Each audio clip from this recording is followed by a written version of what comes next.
it's always incredible to be in the room of people that make me feel so much less, like myself. And so it's been really hard, obviously, being in Congress. You walk into an institution that wasn't really ready for someone like myself. And so sometimes I just really need to be in space with all of you. So thank you so much for being here, for believing and having faith in the work that I'm doing in the United States Congress. Of course, you all know it hasn't been easy. I know you see it from the outside. Just imagine what's going on in the inside. But thank you. Thank you to all the host committee, many of which are not here, but they have been working really hard to raise money, among their friends and family members, and I cannot thank them enough. Again, those that are not here, but thank you. Thank you to Sayu, Jeannie, and Vince, and all of you. Joe, you've always been with me from the beginning. Thank you so much. I want to also extend my appreciation for Brad, my City Controller. Thank you for coming. I really appreciate it. To Hanny, thank you. That was beautiful, and thank you for bringing your daughter. I always love kids around.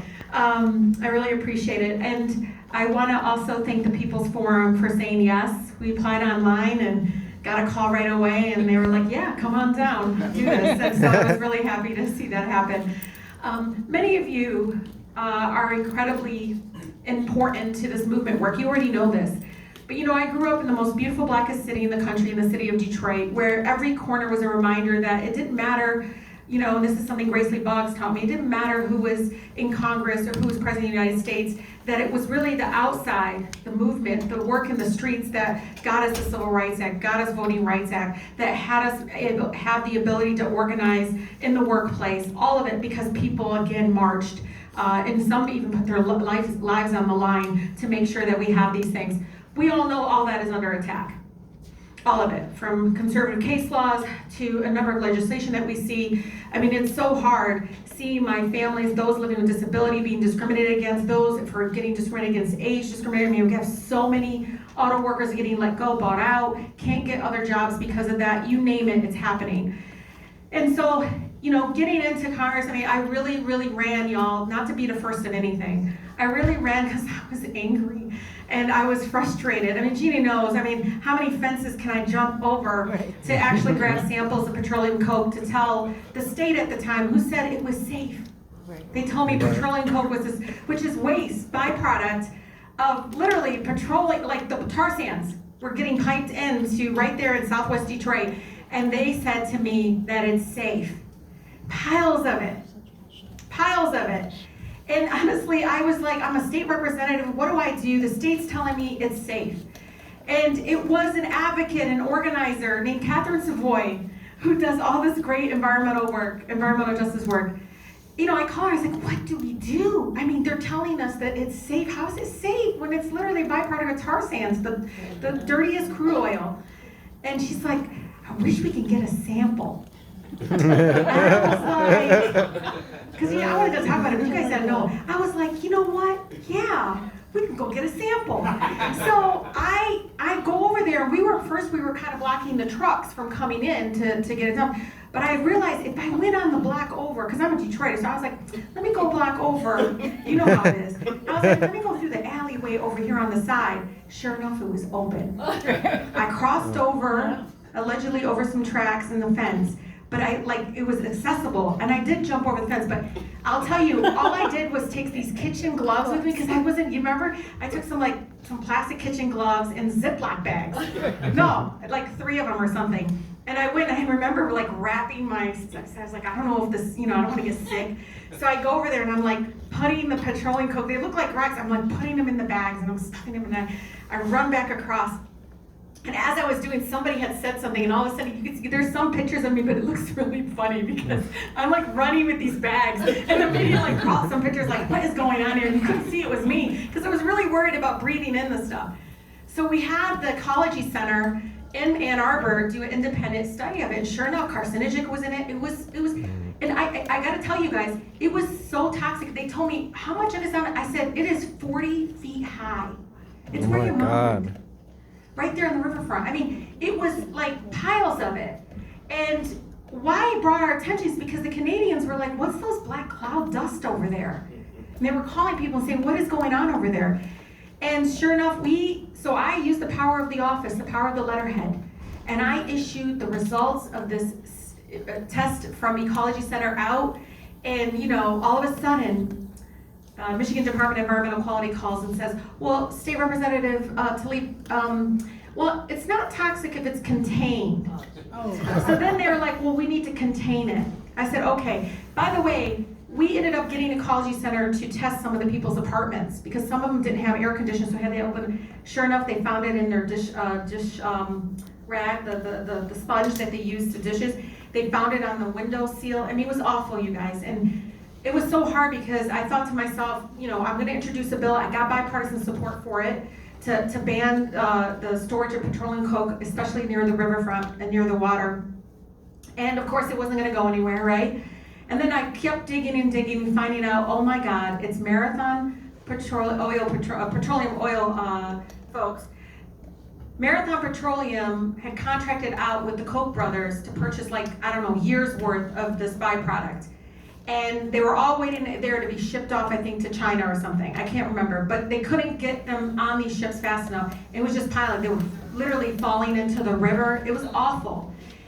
But it took the power of our office to do this because all of a sudden things started shifting. But it didn't take environmental public health protections. It took the mayor, finally public pressure from people on the outside saying enough is enough, you gotta do something about it. And it was the use of land use. So basically he said, the piles are too high, they're against ordinance, city ordinance, this and that. Yeah, it was a city ordinance on land use, not public protection, like environmental protections or public health. Fast forward, that's just, the kind of, I think advocacy that needs to happen because I feel like I can't do this without all of you. And if Catherine Savoy didn't tell me to do that, I would have never had a pathway. I say this to you all because right now, even as I'm fighting on, making water a human right in our country, it was literally the advocates, the water warriors in Detroit that helped us get $1.1 billion from the previous administration, gave me $638 million to stop water shutoffs in the city of Detroit and really throughout my district.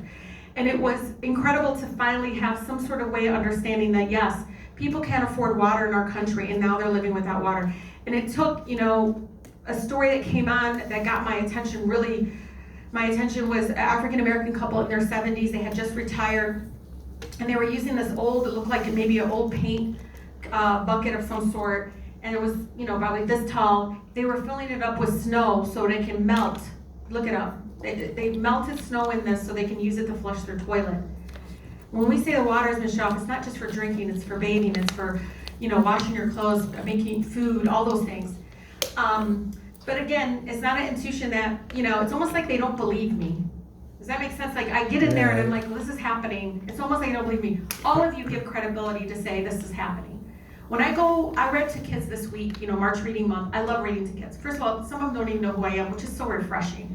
Really, it's so nice. Because they're like, and then I tell them, I work with President Biden. You do? And I was like, yeah, And it's funny because I go, let me tell you kind of what I do. And I said, when I was your age, and they're all like, some are second, third, fourth, fifth graders. I said, when I was your age, we used to go to a restaurant and they'll say, hey, would you, how many people in your party? And they're like, okay, yeah. I was like, that happens to you guys. They're like, yeah, we go. Mm-hmm. I was like, well, there used to be a second question. Would you like the smoking or non-smoking section? And they all crunched their faces, Vince. They're like, I was like, yeah, I used to be able to smoke in a restaurant. I was like, hospitals, no. Yes. Schools, no way. And I was like, airplanes. They're like, what? And they're all going crazy. And I said, one of the first bills I worked on was a smoking ban because scientists and doctors are saying that it was unhealthy. The secondhand smoking was hurting them. And all the kids are just looking. It's like, so if you were a member of Congress, like, what are some of the things that you would do? Like if you were a Congress member for one day, and it's amazing you guys would think. First of all, they'll say no homework or something. They say no school on Friday. But then once in a while, I mean, just makes me like tear up and I had to hold myself. This little kid raises his hand, fourth grader, says, can you make surgeries free? And of course I want to know a little bit more. I'm a mom. So I'm like, oh, that's great. I love that. Yeah, we need to, if somebody really needs help in healthcare, they should be free.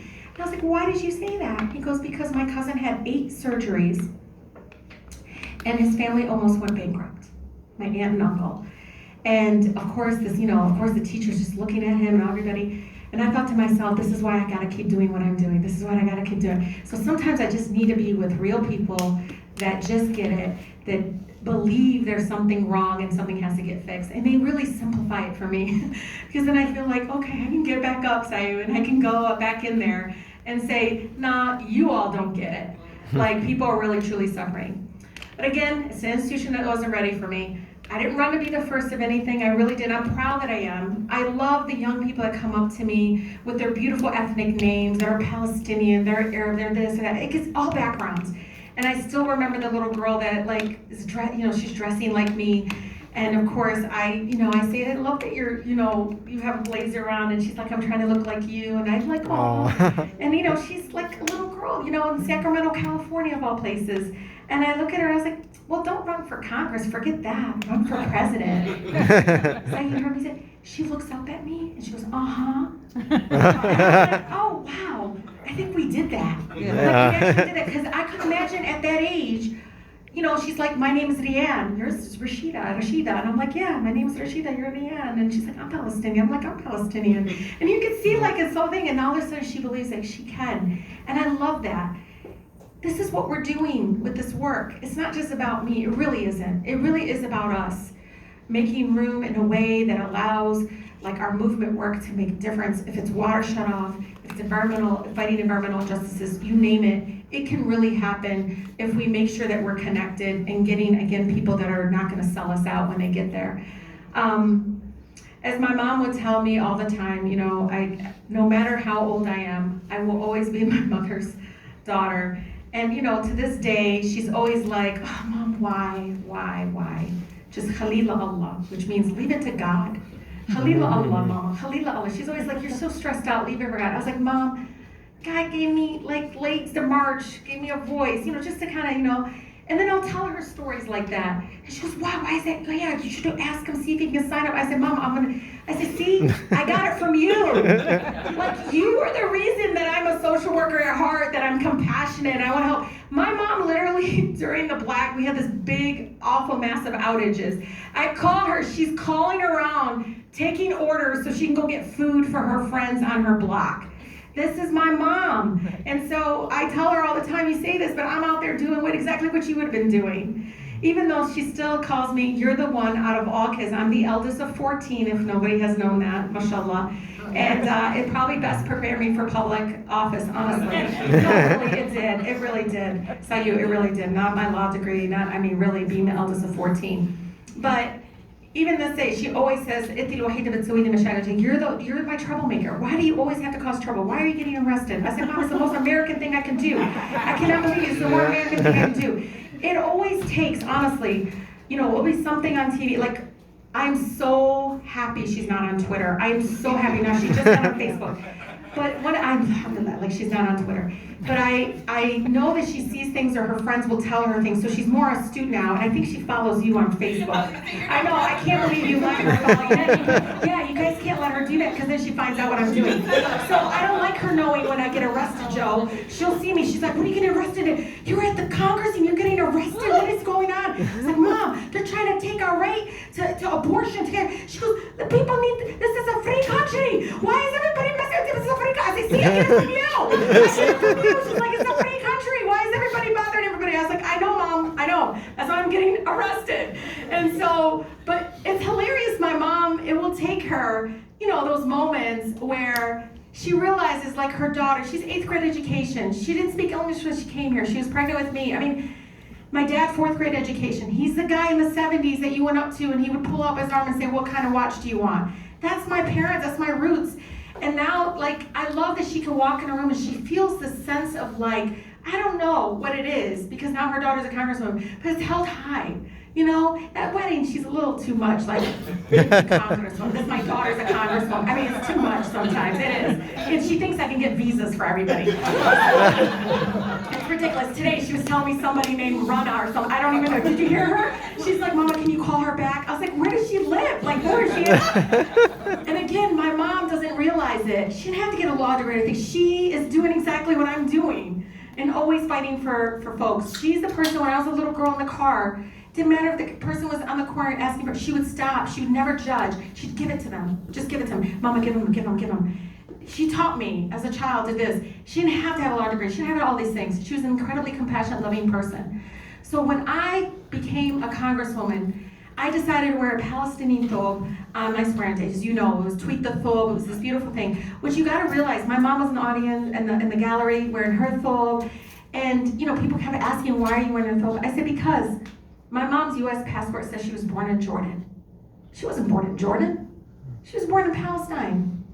Why is everybody taking away from who she is? Yeah. And so I gave it back to her by wearing her thobe, and I went on that floor unapologetically myself.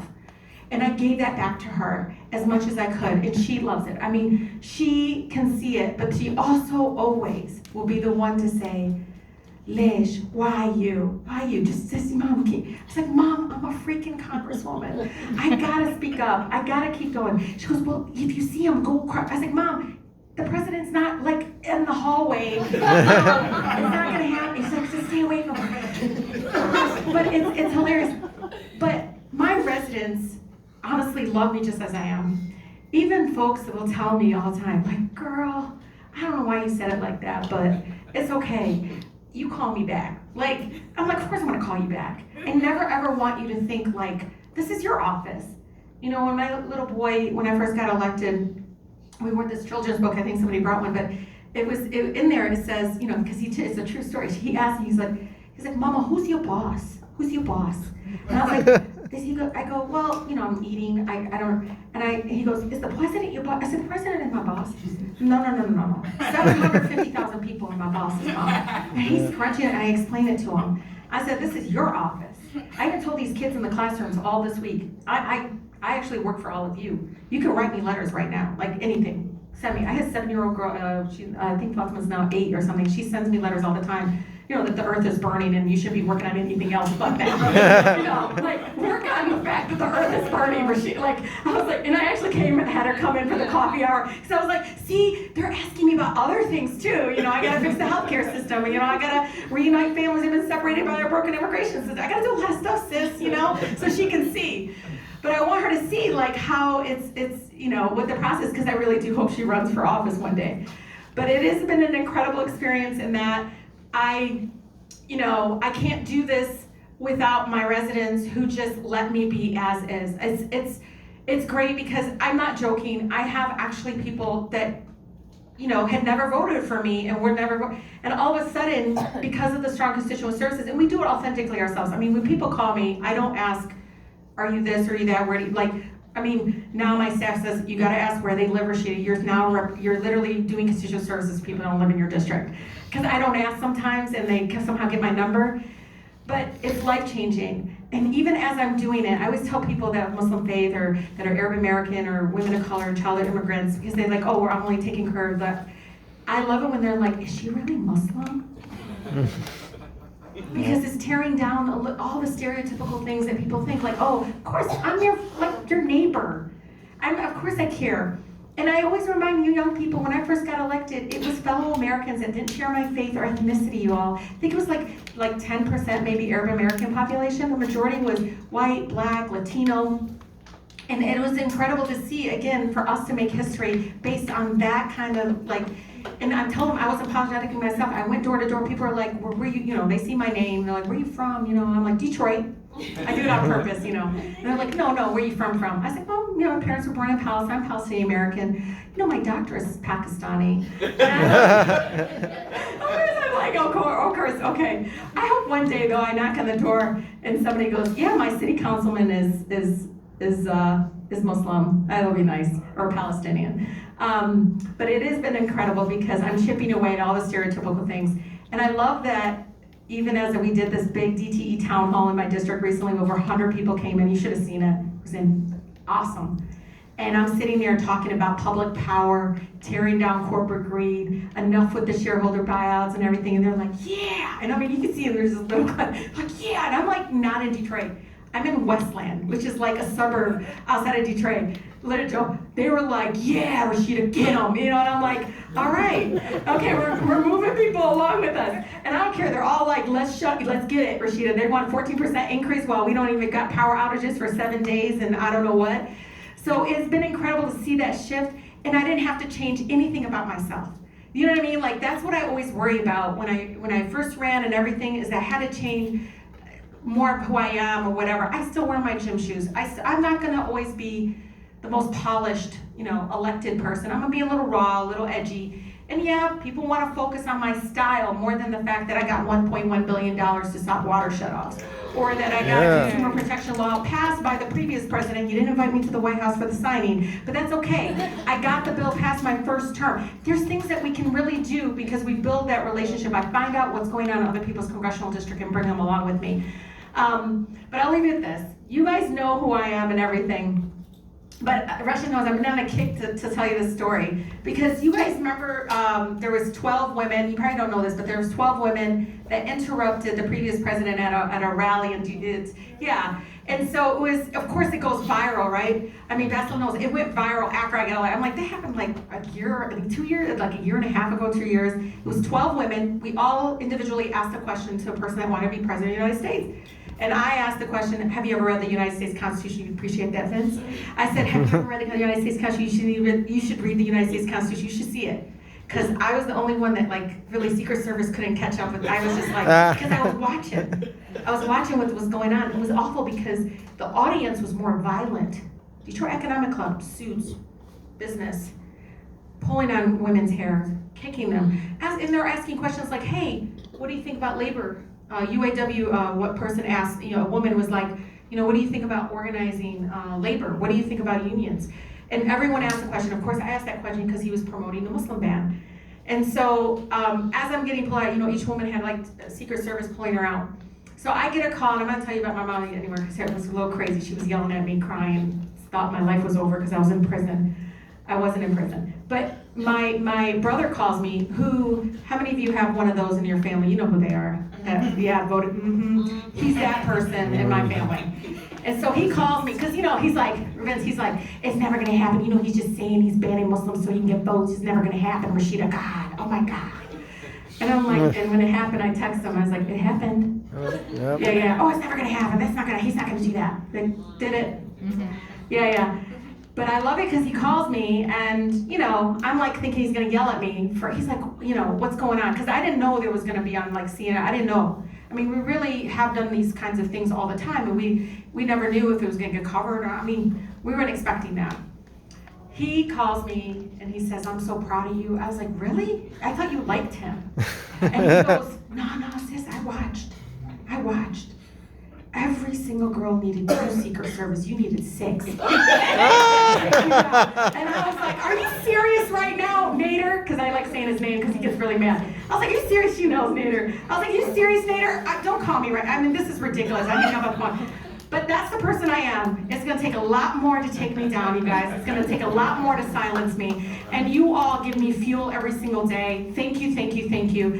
Again, I don't want to ask any corporation or anything for money. And by the way, some of them try to send me money, I send it back, right? Rasha knows, I send it back. They think I'm like, oh, I've been there a while. I love sending the note back, Jeannie. Yeah. As I do a nice little note, like, it's not nice, we take it's like, no thank you. I don't take Herbert PAC money because I have to build trust within my community and you are hurting my community, and how am I build trust from the people that actually hurt my community? I get all into it. And so I send it right back. You all donating helps me again really feel centered, and I'm never going to sell out no matter what, but you all really help it make it much easier to just exist as I am in Congress. So thank you so much. Thank you. Thank you. All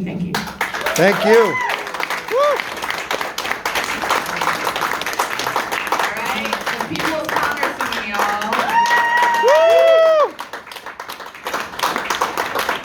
And I have the honor of working with her every single day.